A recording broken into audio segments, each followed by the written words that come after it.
I watched my mother-in-law's face turn red as she screamed at my kids over a sausage. Not a metaphorical sausage, an actual burnt hot dog that my 6-year-old daughter had accidentally knocked off her plate at Sunday dinner. The way Linda's voice cracked when she yelled made my stomach drop. My son Brandon was already crying. But what came next, what walked through that kitchen door 30 seconds later, changed everything I thought I knew about my marriage. That was 3 weeks ago. Let me back up. My name is Michael. I'm 42, work in IT consulting, and I've been married to Jennifer for 12 years. We live in a 4-bedroom colonial in the suburbs outside Columbus, Ohio. The kind of neighborhood where people actually use their garages and the HOA sends emails about mailbox colors. We have 2 kids, Emma, 6, and Tyler, 9. A golden retriever named Max. A mortgage we could barely afford but convinced ourselves was worth it for the good schools. You know the picture. Jennifer and I weren't perfect, but we were solid. Or at least I thought we were. We met at Ohio State, dated for 4 years before getting engaged, and had what I'd call a genuinely happy marriage. Sure, like any couple, we had our rhythms. She'd get frustrated that I worked late. I'd get frustrated that she spent too much on the kids' activities. But nothing serious. Nothing that made me think the foundation was cracked. Her mother, Linda, had always been a presence. A big presence. She lived 20 minutes away in a smaller house that her husband, Gerald, had left to her when he died 5 years ago. Linda was a retired elementary school teacher, perpetually involved in church committees, and had opinions about everything. How we raised the kids, how we decorated our house, what Jennifer should wear to work functions. The kind of mother-in-law who called every other day and showed up unannounced with casseroles. But she wasn't mean exactly. Just overbearing in that way that made you feel like you were constantly being graded on a rubric you never received. Jennifer had grown up as an only child, and I think Linda had poured all her intensity into raising her. Even now, Linda seemed to think Jennifer's life was a collaborative project she was still managing. I'd catch Jennifer on the phone with her mom, explaining decisions we'd already made, as if asking permission retroactively. It bothered me, but Jennifer would say, "That's just how she is. It's easier to just let her talk." Sundays at our house had become a tradition. Linda would come over around 4 in the afternoon. Jennifer would make a big dinner. Roast, potatoes, vegetables, the works. The kids would behave, mostly. I'd grill something or set the table. It was the kind of family ritual that's supposed to feel warm and grounding, and it usually did. This particular Sunday in early November was supposed to be normal. I'd picked up Emma and Tyler from their weekend activities, soccer and piano lessons respectively. Jennifer was home, prepping food.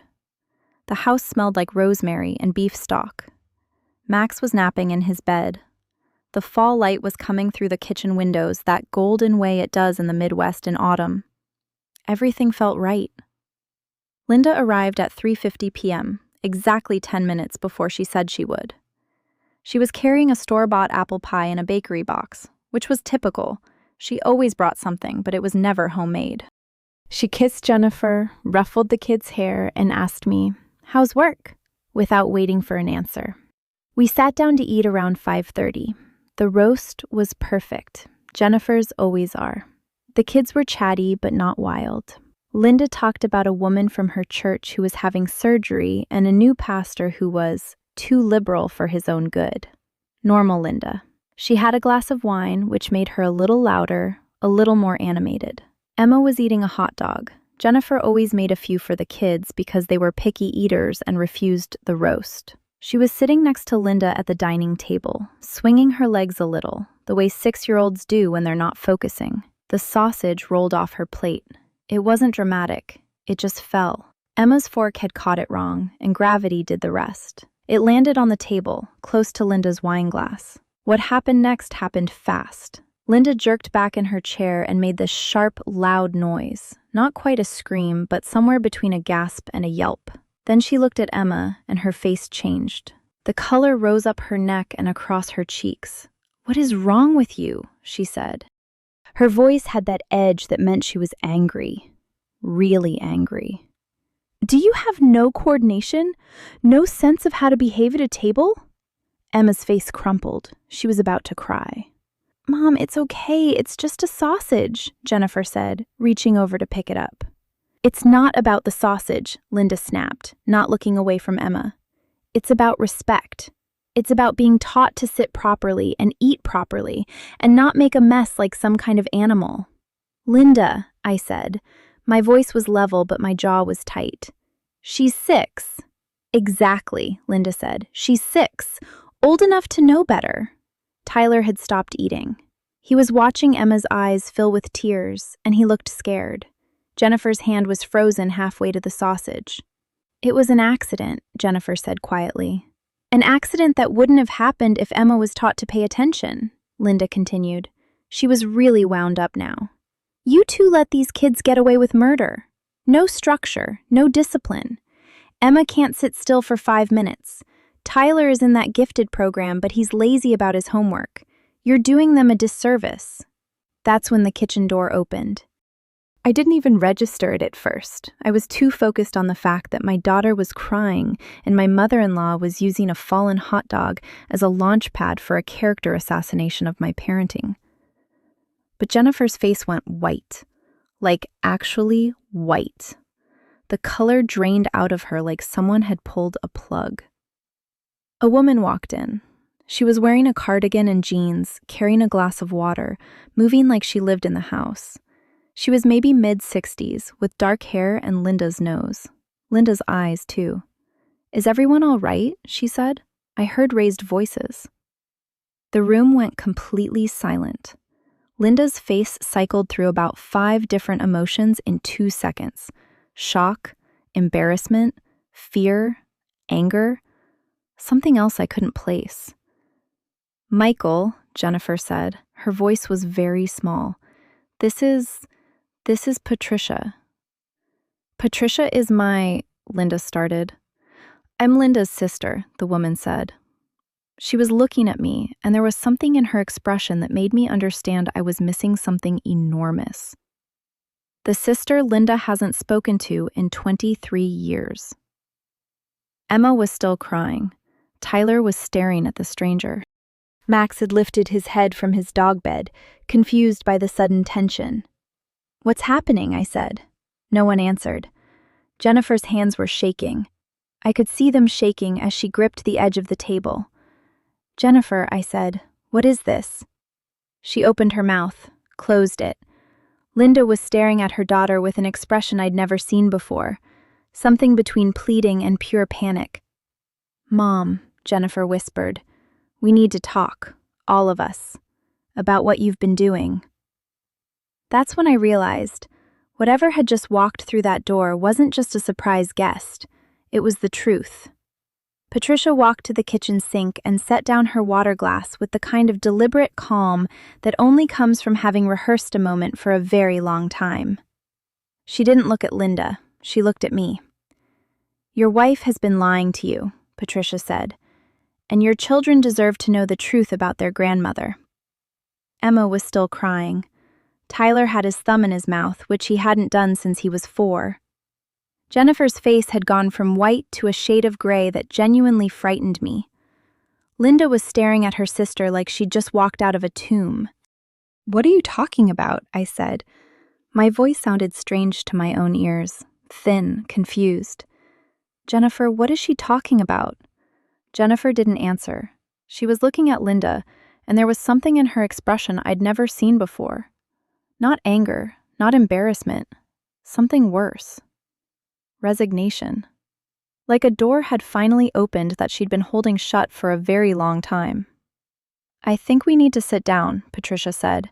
She pulled out one of the dining chairs and sat, crossing her legs like she had every right to be here, like she'd been sitting at our table all along. "And I think the children should go upstairs." "No," I said. The word came out harder than I intended.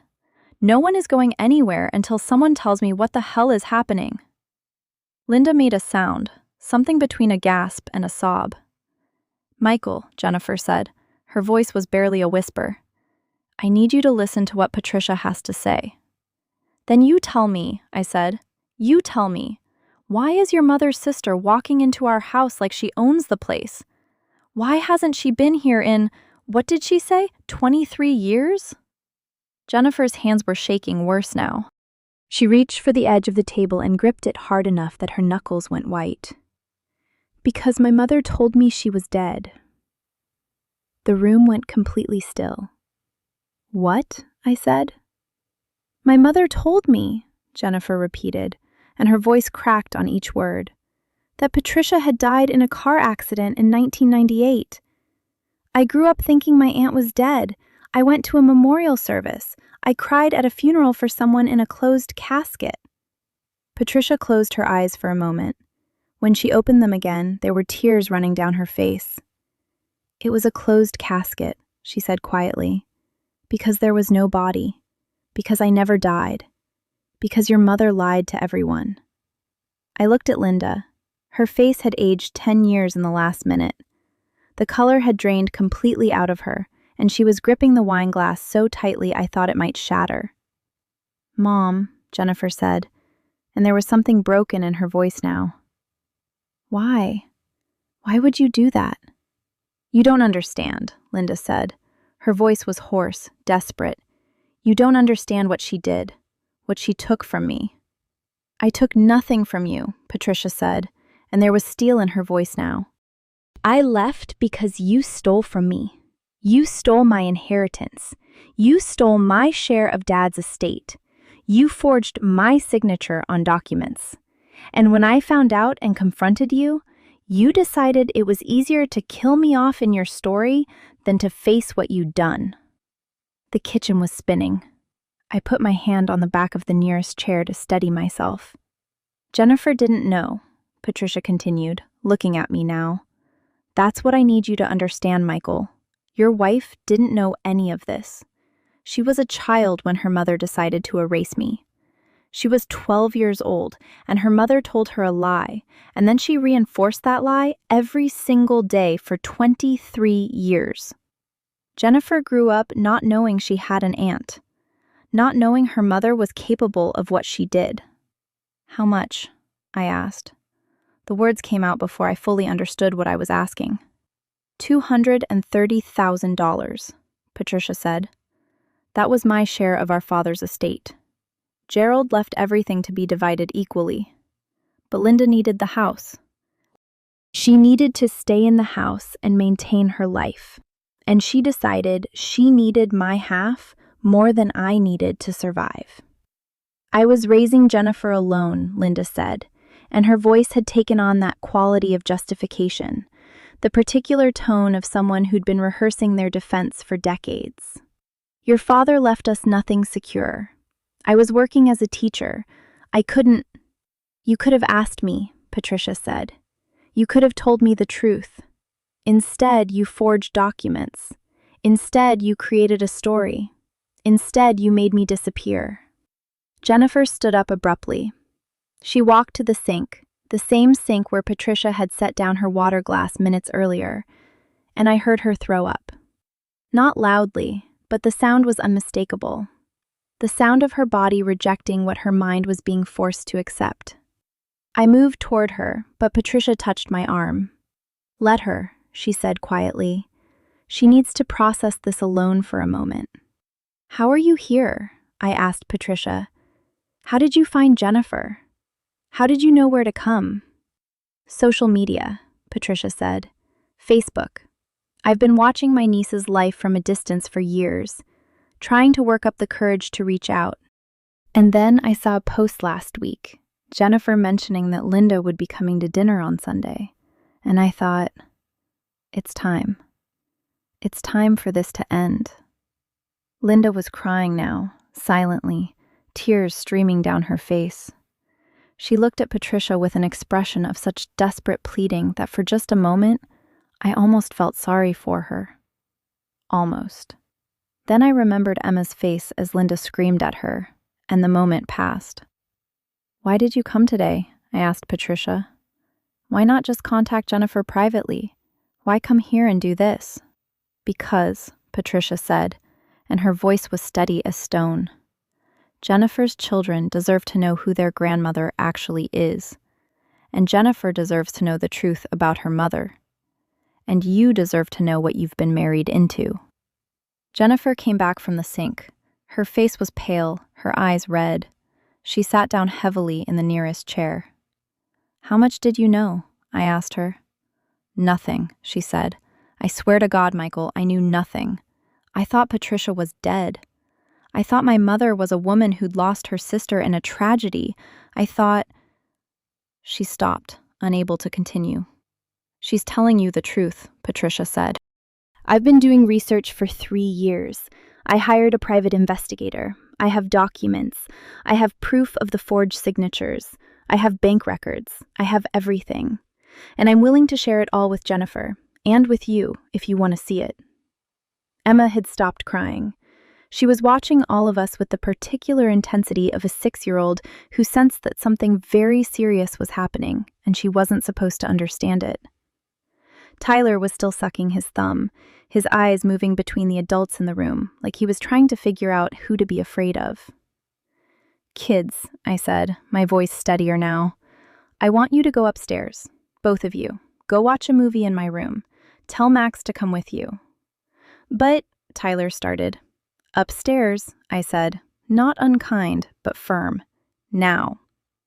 They went, Emma holding Tyler's hand. The moment the door closed behind them, Linda made a sound like an animal in pain. "You have to understand," she said, and she was looking at Jennifer now, desperation in every line of her body. "You have to understand that I was doing the best I could. I was alone. I was scared. I made a mistake and then I couldn't take it back." "You made a mistake?" Jennifer's voice was quiet, but there was something underneath it, something that sounded like rage.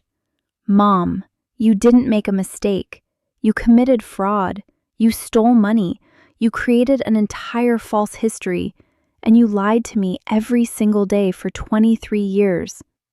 To protect you," Linda started. "To protect yourself," Patricia said flatly. "Let's be honest about that. You lied to protect yourself. You knew what you'd done was wrong, so you built a story where I didn't exist, and you forced your daughter to live in that story." I looked at Jennifer. She was staring at her hands. "I need you to leave," she said quietly to Linda. "I need you to leave my house right now." "Jennifer—" "No," Jennifer said. She looked up and her eyes were hard in a way I'd never seen them before. "No explanations, no justifications. You need to leave." Linda gathered her purse with shaking hands. She looked at me as if hoping I might advocate for her, but I turned away. She looked at Patricia, but Patricia just stared ahead. At the door, Linda paused. "I'll always love you," she said to Jennifer. "I know," Jennifer replied. "That's what makes this worse." And then Linda was gone. The door closed behind her with a soft click. The house suddenly felt very quiet. Patricia sat with her hands folded on the table. "I have a hotel room," she said. "I'm staying in Columbus for a week. I'll leave you all my contact information. When you're ready, if you're ready, we can talk more. There's a lot you don't know, Jennifer, about Dad, about our family, about what happened after I left." Jennifer nodded, but she didn't speak. I couldn't read her expression anymore. It was like she'd gone somewhere inside herself, somewhere I couldn't follow. After Patricia left, after she hugged Jennifer, who stood stiff and unresponsive, after she shook my hand and left her phone number written on the back of a receipt, after all of that, Jennifer and I sat in the kitchen in complete silence. The roast was still on the table, half eaten. The sausage that had started everything was still on the floor where it had fallen. Max eventually came downstairs and ate it, which seemed somehow fitting. "I don't know who my mother is," Jennifer said finally. Her voice was hollow. "I don't know who I am." I didn't have an answer for that. So I just reached across the table and took her hand, and we sat there in the growing dark, waiting for the kids to come downstairs, waiting for tomorrow, waiting for whatever came next. But here's the thing I didn't know yet, as I sat there holding my wife's hand. Patricia hadn't told us everything. She'd only told us what we absolutely needed to know. Because there was more. There was so much more. And in the coming weeks, it would all come out. Every lie, every forgery, every hidden truth. And by the end of it, Jennifer wouldn't just lose her relationship with her mother. She would lose nearly everything else too. The lawyer's office smelled like old paper and furniture polish. Her name was Sarah Chen, and she'd been practicing family law in Columbus for 18 years. She sat across from Jennifer with a folder full of Patricia's documents spread across the mahogany desk between them. It was 3 days after Patricia had walked through our kitchen door. "These are forgeries," Sarah said, tapping a stack of papers with her pen. "Crude ones, actually. Your mother was not subtle about it. See here? The signature on the estate distribution form doesn't match your father's signature on the will. The loops are wrong. The pressure is different. And here," she flipped to another page, "she forged Patricia's signature on a power of attorney document. This one's actually easier to prove. We have samples of Patricia's real signature from her bank records. They don't match." Jennifer was sitting rigidly in the chair next to me, her hands folded in her lap. She hadn't spoken much since Patricia left. She'd called in sick to work. She'd barely eaten.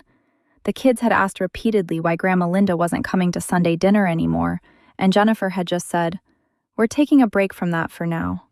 Which was technically true, but felt like a massive understatement. "What can we do?" I asked. "Can we recover the money?" "That's complicated," Sarah said. She leaned back in her chair and removed her glasses, rubbing her eyes.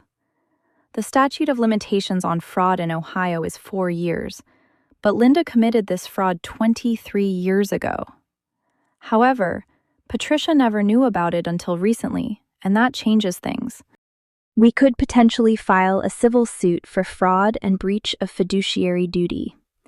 The estate was handled by a trust, and Linda was the executor. She had a legal obligation to distribute it properly." "What would that look like?" Jennifer asked quietly. "Best case?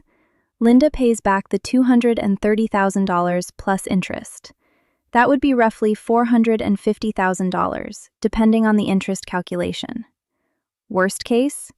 The case gets dismissed due to the time that's passed and Patricia gets nothing. $450,000. I felt my stomach drop. Linda lived in a small house. She had a pension from her teaching job, but nothing substantial. She couldn't possibly have that kind of money." "What about criminal charges?" I asked. "That's up to Patricia," Sarah said. "She would need to file a police report. Given the age of the crime and the complexity of the case, it would depend on whether the Columbus Police Department and the prosecutor's office think they can make a case. But I'll be honest with you. 23-year-old fraud is a hard sell to prosecutors who have active cases to deal with." Jennifer was staring at her hands. "My mother could go to jail," she said. It wasn't a question. "If Patricia presses charges and a case is made, yes," Sarah said gently. "But that would be Patricia's decision, not yours." We left the office with Patricia's documents in a folder and no clear answers. As we walked to the car, Jennifer stopped on the sidewalk and just stood there, staring at nothing. "I can't do this," she said. "Do what?" I asked. "Any of it. Press charges, sue. I can't." Her voice trailed off. "She's my mother." "She stole from her own sister," I said. The words came out harder than I intended. "She lied to you for your entire life. She screamed at Emma over a sausage." "I know," Jennifer whispered. "I know all of that, but I can't be the reason she goes to jail." We didn't talk much on the drive home. Emma and Tyler were at school. The house felt too quiet, too empty. I made coffee that neither of us drank. That evening, Jennifer called Patricia. "I want to meet with you," Jennifer said. "All of us, you, me, and my mother. I want to hear everything." There was a long pause on the other end of the line. "Are you sure?" Patricia asked. No, Jennifer said. But I need to do this anyway. They set it up for the following Sunday. Not at our house this time. Jennifer refused to have that conversation in our home. Instead, they met at a Panera Bread in downtown Columbus, in a corner booth away from other customers. Patricia brought a folder of documents. Linda arrived looking like she'd aged another decade. She was wearing the same cardigan she'd worn to dinner, and her hands were shaking visibly as she sat down. I stayed home with the kids. I didn't want them to hear what happened next. But Jennifer recorded the conversation on her phone, at Patricia's suggestion, to make sure there were no misunderstandings about what was said. When she came home that evening, her face was blotchy and her eyes were swollen from crying. She didn't speak for a long time. She just sat on the couch while I made her tea, and then she told me what had transpired. She admitted it, Jennifer said. All of it. The forged documents, the theft, everything. She said she was sorry. She cried. She said she's been living with the guilt for 23 years, and that's why she never let me get close to anyone, never let me have real friends, never let me live my own life. She said she was controlling because she was terrified of losing me, the way she lost Patricia. What did you say? I asked. I asked her why she didn't just tell me the truth, Jennifer said. Even after I was grown up, she could have told me at any point. I could have forgiven her. Maybe. But instead she just kept lying. What did she say to that? She said she was afraid, Jennifer said quietly. She said she was afraid that if I knew the truth, I would hate her. And now I do. The words hung in the air between us. What happens now? I asked. Patricia wants to give her a chance to make it right, Jennifer said, voluntarily. Patricia said that if Linda agrees to work out a payment plan to pay back what she stole with interest, then she won't press criminal charges. But if Linda refuses, or if she can't pay, then Patricia will file a police report and pursue the civil lawsuit. Can Linda afford to pay? I asked. She says she can, Jennifer said. She's going to sell the house. She'll use the proceeds to pay Patricia back. She'll have enough left to rent an apartment and live on her pension, but that's about it. I felt a complicated mix of emotions at that news. Relief that there might be a resolution. Anger that Linda's consequence was so much less severe than what she'd done.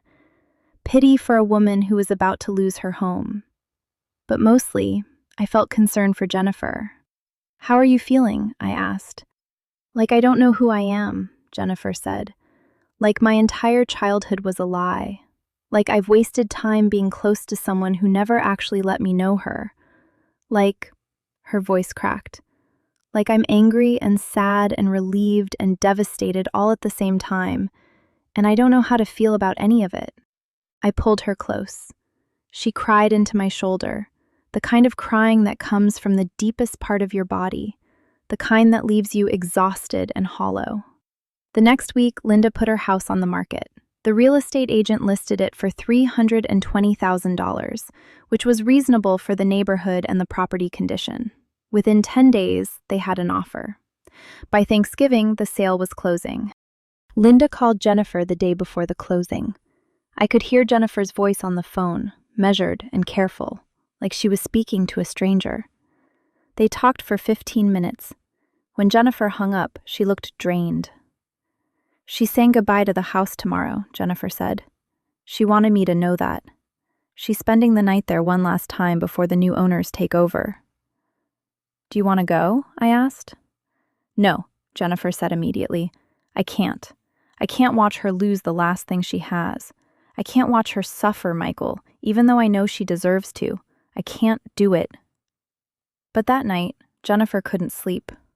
She lay in bed next to me, staring at the ceiling, her mind clearly spinning through years of memories and the slow realization that so many of them were shadowed by lies. I'm going to need therapy, she said around 2 a.m. I think that's a good idea, I said. And I need to figure out what kind of relationship I want with my mother, if any, she continued. And I need to figure out how to explain this to Emma and Tyler without making them afraid of her. And I need to figure out how to live with the fact that the woman who raised me is a thief and a liar, and I loved her anyway. One thing at a time, I said. There's no order to it, Jennifer said. It's all happening at once. By December, Linda had moved into a small apartment in a building on the south side of Columbus. It was clean and safe, but depressing in the way that temporary housing always is. Jennifer visited her once. She came home angry and sad and didn't want to talk about it. Patricia, meanwhile, had extended her stay in Columbus. She rented a small house for the month and reached out to the few family friends she'd maintained contact with over the years. She wanted to rebuild her life in a city that had once been home. I'm going to stay, she told Jennifer during one of their meetings. I'm going to get a job here. I'm going to build a life here. And I hope that someday you'll want to be part of that. Jennifer didn't commit to anything, but she also didn't refuse. The moment that changed everything came on a Tuesday in January, 2 months after Patricia first walked through our kitchen door. I was at work, sitting in a Zoom call about quarterly reports that I wasn't really paying attention to, when my phone buzzed with a text from Jennifer. Emergency, come home. My heart stopped. I made an excuse about a family situation and left the meeting. When I got home, Jennifer was sitting at the kitchen table with her laptop open. Her face was pale. I found something, she said. I was going through old files on the family computer, things my father had stored, and I found an email from my mother to a lawyer from 1998, the year Patricia supposedly died. She turned the laptop toward me. I read the email. I need to know what my options are. My sister has discovered what I did. She's threatening to go to the authorities. I have a daughter to support. I can't let this destroy my life. Is there any way to make this go away? Is there any way to make her go away? The lawyer's response was below it. I cannot advise you to do anything illegal. However, I can tell you that if your sister were to suddenly disappear, there would be no witnesses to your financial crime. I am not suggesting anything. I am merely stating a legal fact. I looked at Jennifer. Do you understand what this means? She asked quietly. Yes, I said. Your mother considered having your aunt killed.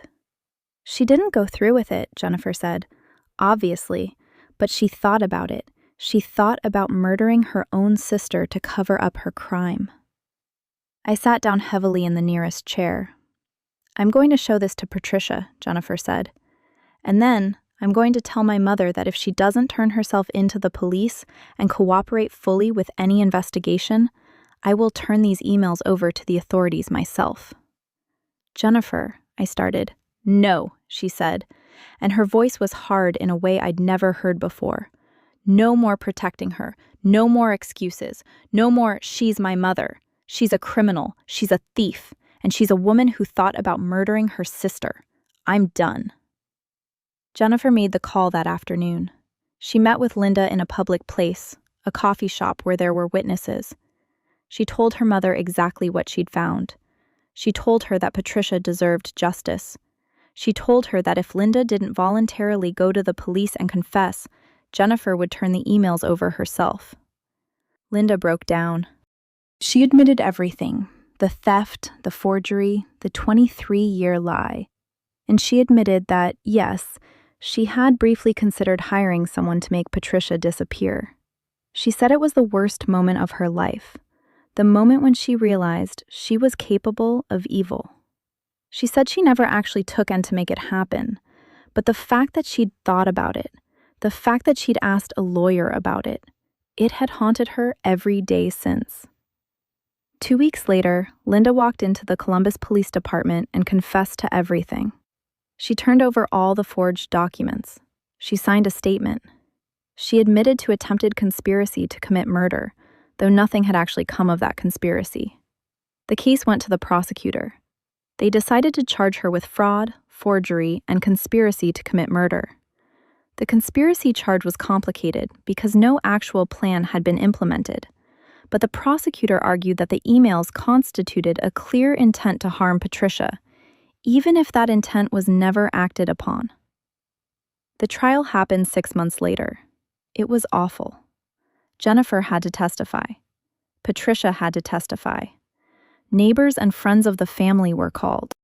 The emails were entered into evidence. The courtroom was packed with local media because it was exactly the kind of story that newspapers love.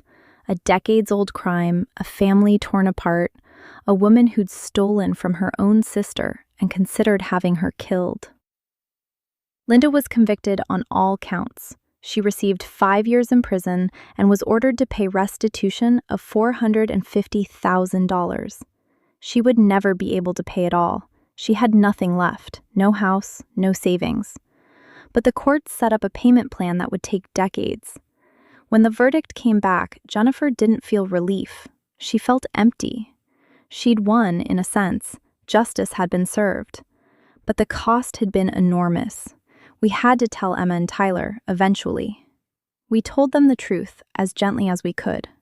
We told them that Grandma Linda had done some very bad things a long time ago, and that she needed to go away for a while to think about what she'd done. Tyler, who was 11 by then, understood more than I wished he did. Emma just kept asking if it was her fault, if she'd caused all of this by dropping the sausage. "No, baby," Jennifer told her, holding her close. "This has nothing to do with you. Nothing. This is about things adults did before you were even born." But I could see the question in Emma's eyes. How did you know who to trust? How did you know if the people who said they loved you were telling you the truth? Patricia moved into a small house in our neighborhood. She joined Jennifer's book club. She came to Emma's soccer games and Tyler's chess tournaments. She became the aunt Jennifer never had. And slowly, over months and then years, Jennifer began to heal. Not because the wound closed, it never really did, but because she found a different way to live with it. One evening, about a year after the verdict, Jennifer and I were sitting on the back porch. The kids were asleep. The house was quiet. "I don't hate her," Jennifer said. She was talking about Linda. "I don't hate my mother, and I think that might be the worst part." "You can love someone and still recognize that they hurt you," I said. "I know," Jennifer said, "but it would be easier if I could just hate her. If I could just cut her off and be done with it. Instead, I have to live with this complicated thing where I understand why she did what she did, and I'm still furious with her, and I still love her, and none of those things cancel each other out." I didn't have an answer for that, so I just reached over and took her hand, and we sat there in the dark, listening to the sounds of the night. Linda was released from prison after serving 4 years. She moved to a different town, Dayton, about an hour away.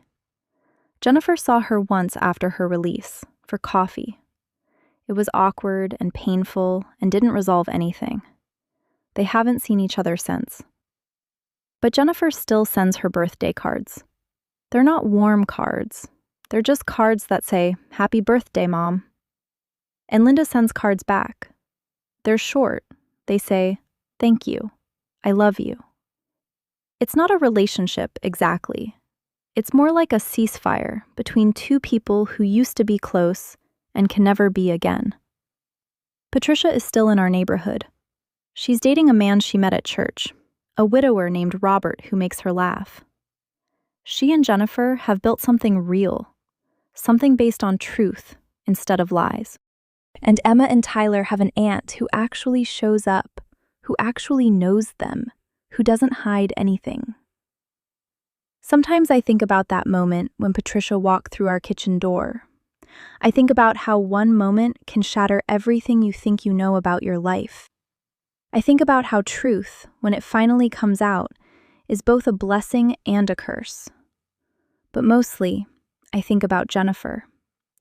I think about how she's learned to live in the aftermath of betrayal, how she's learned to trust again, even though trust was the thing that was broken. The sausage is long gone. Emma's in 3rd grade now and doesn't remember dropping it. But I remember. I remember the exact moment when everything changed. And I know that my wife will carry that moment with her for the rest of her life. Some things, once they're broken, can never be fully repaired. You just learn to live with the cracks.